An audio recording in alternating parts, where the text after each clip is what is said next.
ಭಾರತ ವಿರೋಧಿ ಸಂಘಟನೆಗಳು ಮೋಹನ್ ಭಾಗವತ್ ಅವರ ಅಮೆರಿಕ ಪ್ರವಾಸವನ್ನ ವಿರೋಧಿಸ್ತಾ ಇರೋದು ಯಾಕೆ? ರಾಷ್ಟ್ರೀಯ ಸ್ವಯಂ ಸೇವಕ ಸಂಘದ ಸರಸಂಘ ಚಾಲಕರಾದ ಮೋಹನ್ ಭಾಗವತ್ ಅವರ ಅಮೆರಿಕ, ಕೆನಡಾ ಮತ್ತು ಬ್ರಿಟನ್ ದೇಶಗಳ ವಿದೇಶ ಪ್ರವಾಸದ ಸುದ್ದಿ ಹೊರಬೀಳ್ತಾ ಇದ್ದ ಹಾಗೆ ಭಾರತ ದ್ರೋಹಿಗಳು ಬಿಲದಿಂದ ಹೊರಬಂದು ವಿರೋಧಿಸಲು ಪ್ರಾರಂಭಿಸಿದ್ದಾರೆ. ಸಂಘದ ಸೇವಾ ಚಟುವಟಿಕೆಗಳನ್ನ, ಧರ್ಮ ಜಾಗೃತಿ ಕಾರ್ಯಗಳನ್ನ ಕಂಡು ಬೆಚ್ಚಿ ಬಿದ್ದಿರುವ ಭಾರತ ವಿರೋಧಿಗಳು ಈಗ ಒಂದೇ ಸಮನೆ ಒಂದೇ ಕಣ್ಣಿನಿಂದ ಅಳುತ್ತಾ ಇದ್ದಾರೆ. ಎಲ್ಲಿ ತಮ್ಮ ದೇಶದಲ್ಲೂ ಸಂಘ ಪ್ರಭಾವವನ್ನ ಬೀರುತ್ತದೆಯೋ ಎನ್ನುವ ಆತಂಕ ಅವರದ್ದಾಗಿದೆ. ಸಂಘವನ್ನ ವಿರೋಧಿಸೋದಕ್ಕೆ ಇವರಿಗೆ ಸಿಕ್ಕ ಕಾರಣಗಳಾದರೂ ಏನು ಅನ್ನೋದಕ್ಕೆ ಅವರೊಳಗೆ ಸ್ಪಷ್ಟತೆ ಇಲ್ಲ.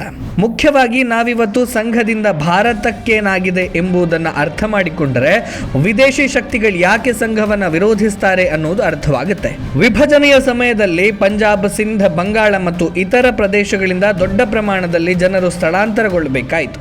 ಈ ಸಮಯದಲ್ಲಿ ಸ್ವಯಂ ಸೇವಕರು 300ಕ್ಕೂ ಹೆಚ್ಚು ಶಿಬಿರಗಳನ್ನು ಸ್ಥಾಪಿಸಿ 50,000ಕ್ಕೂ ಹೆಚ್ಚು ನಿರಾಶ್ರಿತರಿಗೆ ಆಹಾರ, ಬಟ್ಟೆ, ವೈದ್ಯಕೀಯ ನೆರವು ನೀಡಿದ್ದಲ್ಲದೆ ಭದ್ರತೆಗೆ ಸಂಬಂಧಿಸಿದ ವಿಚಾರಗಳಲ್ಲಿ ಸಹಾಯ ಹಸ್ತವನ್ನು ಕೂಡ ಚಾಚಿದರು. 1962ರ ಚೀನಾ ಭಾರತ ಯುದ್ಧದಲ್ಲಿ RSS ಸ್ವಯಂ ಸೇವಕರು ಸೈನಿಕರು ಮತ್ತು ಸರ್ಕಾರಕ್ಕೆ ನೆರವಾಗಿದ್ದರು.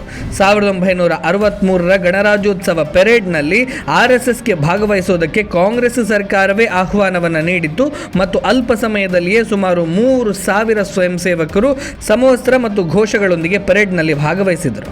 1965ರ ಯುದ್ಧದಲ್ಲಿ ಅಂದಿನ ಪ್ರಧಾನಿ ಲಾಲ್ ಬಹದ್ದೂರ್ ಶಾಸ್ತ್ರಿ ಅವರು RSS ಮುಖ್ಯಸ್ಥ MS ಗೋಳ್ವಲ್ಕರ್ ಅವರನ್ನ ಸರ್ವಪಕ್ಷ ಸಭೆಗೆ ಆಹ್ವಾನಿಸಿದರು. ಯುದ್ಧದ 22 ದಿನಗಳ ಅವಧಿಯಲ್ಲಿ ದೆಹಲಿಯಲ್ಲಿ ಸ್ವಯಂ ಸೇವಕರು ಸಂಚಾರ ನಿಯಂತ್ರಣದಂತಹ ನಾಗರಿಕ ಕಾರ್ಯಗಳಲ್ಲಿ ಭಾಗವಹಿಸಿದರು ಮತ್ತು ವಿವಿಧ ಸ್ಥಳಗಳಲ್ಲಿ ರಕ್ತದಾನವನ್ನೂ ಮಾಡಿದರು. 1966ರಲ್ಲಿ ಬಿಹಾರದಲ್ಲಿ ತೀವ್ರ ಕ್ಷಾಮ ಪರಿಸ್ಥಿತಿ ಉದ್ಭವವಾದಾಗ ಸ್ವಯಂ ಸೇವಕರು ದೊಡ್ಡ ಮಟ್ಟದಲ್ಲಿ ಪರಿಹಾರ ಕಾರ್ಯದಲ್ಲಿ ನಿರತರಾದರು ಮತ್ತು ಜಯಪ್ರಕಾಶ್ ನಾರಾಯಣ್ ಕೂಡ ಸ್ವಯಂ ಸೇವಕರ ಸೇವೆಯನ್ನು ಶ್ಲಾಘಿಸಿದರು. ಕಾಲ ಬದಲಾಗಿದೆ, ಅದರ ಜೊತೆಗೆ ಬಿಕ್ಕಟ್ಟುಗಳು ಕೂಡ ಬದಲಾಗಿದೆ. ಆದರೆ ಸಂಘದ ಸೇವಾ ಮನೋಭಾವ ಎಂದಿಗೂ ಬದಲಾಗಲಿಲ್ಲ. ಇಂದಿಗೂ ಯಾವುದೇ ಸಮಯದಲ್ಲೂ ಯಾವುದೇ ಸಂಕಷ್ಟದಲ್ಲೂ ಸ್ವಯಂ ಸೇವಕರು ಯಾವುದೇ ಸದ್ದು ಗದ್ದಲ ಇಲ್ಲದೆ ರಾಷ್ಟ್ರ ಸೇವೆಯಲ್ಲಿ ನಿರತರಾಗ್ತಾರೆ. ಸಂಘದ ಇದೇ ಸೇವಾ ಮನೋಭಾವನೆ ದೇಶದ್ರೋಹಿಗಳಿಗೆ ತೊಂದರೆಯಾಗ್ತಾ ಇರೋದು, ಸರಸಂಘ ಚಾಲಕರ ವಿದೇಶ ಪ್ರವಾಸಕ್ಕೆ ಕಿಡಿಕಾರ್ತಾ ಇರೋದು.